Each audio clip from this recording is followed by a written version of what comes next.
1 minute అండి, కొంచెం మీ voice disturb అవుతోంది. 1 minute. ఎస్ నుమాన్ గారు. మేడం గారు, ఐఎమ్ గ్లాడ్ ఏదైతే మాట్లాడుతున్నారో, నేను నిజంగా హ్యాపీగా ఉన్నాను. మీరు ఈ సబ్జెక్ట్ తీసుకుని కన్ఫైన్ చేస్తూ ఓన్లీ ఒక పర్టికులర్ ఇష్యూ గురించి మీరు మాట్లాడుతున్నారు. వైడ్ వెరైటీ ఆఫ్ ఇష్యూస్ గురించి మీరు మాట్లాడడం లేదు. సినీ పరిశ్రమ ఎందుకంటే మనం రోజు వాళ్ళ గురించి ఎవరు మాట్లాడట్లేదు. ఈ సందర్భంగానన్నా ఈ నియోజకవర్గంలో ఇన్ఫ్లుయెన్సర్స్ గా ఉన్నారు కాబట్టి వాళ్ళ గురించి మనం నేను ఐఎమ్ గ్లాడ్ అబౌట్ ఇట్. నేను ఒకటే మాట చెప్తున్నాను, నేను మేడం గారికి మీ ద్వారా నేను తెలియజేసుకుంటున్నాను. ఇందాక కూడా చెప్పాను, మళ్ళా చెప్తున్నాను మేడం మీరు అలా గొంతు చించుకొని అరవడం వల్ల లాభం లేదు.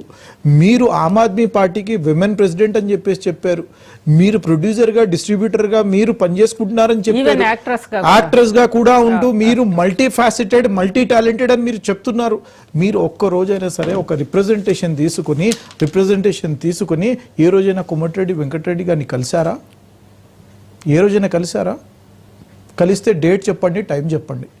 నేను ఏమంటున్నాను అని అంటే, ఒక మీడియా ముందుకు వచ్చినప్పుడు మన రెస్పాన్సిబిలిటీ ఏంటి, ఆ రెస్పాన్సిబిలిటీ మనం నెరవేరుస్తున్నామా అని చెప్పేసి మాట్లాడాలా.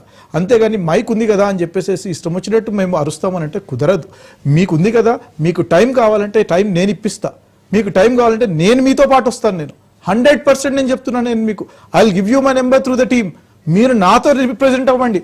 లేదనంటే వెంకటరెడ్డి గారి పిఏ నెంబర్ నేను మీకు ఇస్తాను. మా మినిస్టర్ గారి దగ్గరికి వెళ్ళండి, మీ ప్రాబ్లం ఏంటో చెప్పండి. మీ ప్రాబ్లం చెప్పిన తర్వాత మీరు టైం అడగండి. నేనేమంటున్నా మేడం, ఆ లైన్ నెంబర్ 34 గురించి నేను వస్తున్నా మేడం.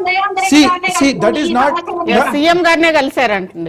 ఏమంటారు మేడం, మీ రైట్ అమౌంట్ ఆఫ్ ప్రెషర్ మీరు పెట్టాలా అని చెప్పేసి నేను చెప్తున్నాను. నేను మీకు నిర్ణయాత్మక ప్రతిపక్షం ఏదైతే మనం మాట్లాడతామో, అపోజిషన్ లో ఉంటూ ఈ రోజు మీ ప్రెసెన్స్ ని మీరు చెప్పాల్సిన అవసరం ఉంటుంది మేడం. సమస్య పెద్దది, 3000 కోట్ల స్కామ్ పెద్దది, దాని మీద ఎందుకు వచ్చేసి పట్టించుకోవట్లేదని చెప్పేసి అడుగుతున్నా.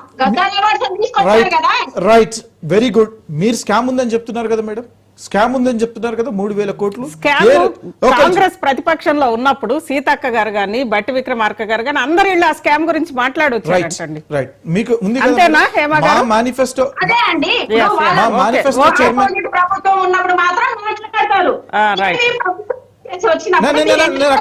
నేను అక్కడికి వస్తున్నా. మా మేనిఫెస్టో చైర్మన్ ఆనాడు ఉన్నటువంటి డి శ్రీధర్ బాబు గారికి వీరు చెప్పారు కాబట్టి వారు విన్నారు. బట్టి విక్రమార్క గారు ఆనాడు సిఎల్పి లీడర్ గా ఉన్నటువంటి బట్టి విక్రమార్క గారికి వీరు రిప్రజెంటేషన్ ఇచ్చారు. వారు విని దీనిని మేము లైన్ నెంబర్ 34 లో యాడ్ చేస్తామని చెప్పారు. వెరీ గుడ్, మేము యాడ్ చేస్తాం. కానీ మళ్ళీ అది తీసుకొచ్చేసేసి ప్రభుత్వానికి ఒత్తిడి పెట్టాల్సిన బాధ్యత ఎవరిదండి?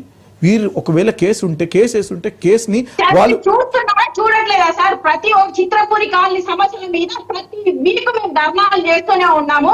అది వచ్చేసి చాంబర్ ముందు చేస్తాం, లేకపోతే ధర్నా చౌక్లలో చేస్తూనే ఉంటాం. మీరు చూడండి, ఫస్ట్ మీకు తెలియకపోతే. ఒక్క నిమిషం హేమ గారు, ఒకటి అంటే ఇది ఒక్కటే కాదు కదా హేమ గారు. ఎస్ ఇది చిత్రపురి కాలనీ స్కామ్ ఒకటి. అదర్ దాన్ అంటే డైలీ నిత్య జీవనానికి సంబంధించి ఈ రోజు సినీ కార్మికులు ఎదుర్కొంటున్న కార్మిక సమస్యల్ని మీరు ఈ ఎలక్షన్ ద్వారా ఏం చెప్తారు చెప్పండి. ఒకటే అడుగుతున్నా అండి, ఈ ఎలక్షన్ ద్వారా మేము ఒకటే అడుగుతున్నా. మీరు బాండ్ పేపర్లు అని చెప్పి సార్ అన్నారు. ఎందుకు అంటే బాండ్ పేపర్ ఎందుకు అడుగుతున్నాము? ఇప్పుడు ప్రామిసరీ నోటు కూడా చెల్లుతుంది.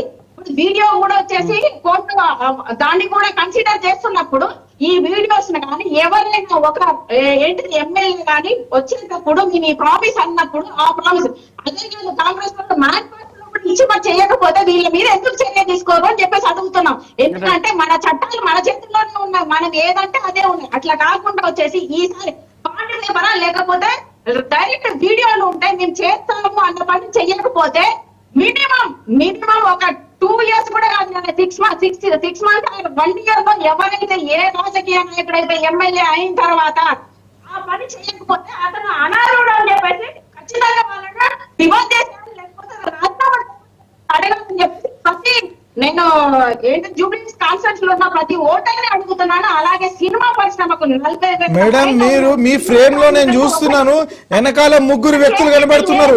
దాంట్లో వెనకాల డాక్టర్ బిఆర్ అంబేద్కర్ గారు ఉన్నారు. బిఆర్ అంబేద్కర్ గారు రాసినటువంటి ఇండియన్ కాన్స్టిట్యూషన్ లో ఏ యాక్ట్ ప్రకారం, ఏ సెక్షన్ ప్రకారం ఉందో మీరు నాకు ఒక్కసారి తెలిస్తే చెప్పండి. తెలియకపోతే మీరు ఒక్కసారి లా ఎక్స్పర్ట్స్ నుమాన్ గారు ఒక్క నిమిషం అండి. ఒకటి రాజ్యాంగంలో ఏదన్నా శిక్ష ఉంటేనే మీరు రాసిన ఒక వాగ్దానాన్ని మీరు అమలు చేస్తారా లేదంటే చెయ్యరా? శిక్ష గురించి నేను అంటే అక్కడ ఆ కంపల్సన్ ఆ బైండింగ్ ఏదైతే ఆ binding పెడుతున్నారో అది అనేది తప్పు. మనకి మీరు రండి. moral binding నేను గురించి అంటున్నా, ఏముంటదండి? నేను అంటున్నా ఒక పార్టీ ప్రతినిధిగా నేను అంటున్నా రెస్పాన్సిబిలిటీ నేను చెప్తున్నా. మీరు రండి, మా క్యాండిడేట్ నవీన్ యాదవ్ కి రేపు మార్నింగ్ 8 o'clock మీరు రండి, నేను తీసుకెళ్తాను. నేను మా క్యాండిడేట్ తో మీకు మాట్లాడిస్తాను. మీ డెలిగేషన్ ని తీసుకురండి, మీ మినిస్టర్ గారి దగ్గర నేను తీసుకెళ్తాను. నేను మీరు అప్రోప్రియేట్ రిప్రజెంటేషన్ ఇచ్చి అప్రోప్రియేట్ మీరు ఫోరం లో రిప్రజెంట్ చేస్తేనే మీ ప్రాబ్లం సాల్వ్ రైట్. అవుతాయి. ఒక్క సెకండ్ నుమాన్ గారు, ఒక్క సెకండ్ హేమ గారు, బీజేపీ రవికుమార్ గారు కూడా జస్ట్ జాయిన్ అయ్యారు. రవికుమార్ గారు నమస్తే. చెప్పండి, సినిమాకి సంబంధించి ఈ 41,000 మందికి మీ పార్టీ